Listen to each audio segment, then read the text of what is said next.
Xfinity Mobile provides several ways to block unwanted numbers, protecting you from spam and unwanted calls. As of December 2025, you can block up to 150 numbers per line. The primary methods include using the My Xfinity app, available on iOS and Android, accessing the Xfinity website, or utilizing your device's native settings on iPhone and Android. Blocking a number prevents calls, texts, and voicemails from that number from reaching you. To block via the My Xfinity app, log in, navigate to Account, then Manage Phone, and select Blocked Numbers. Here, you can add numbers manually or from your call history. On iPhones, use Settings, Phone, Blocked Contacts. On Android, go to the Phone app settings and find Blocked Numbers.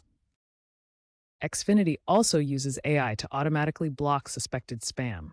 Blocking at the carrier level intercepts calls before they reach your device. Remember, blocked numbers are not notified and you retain access to your call logs.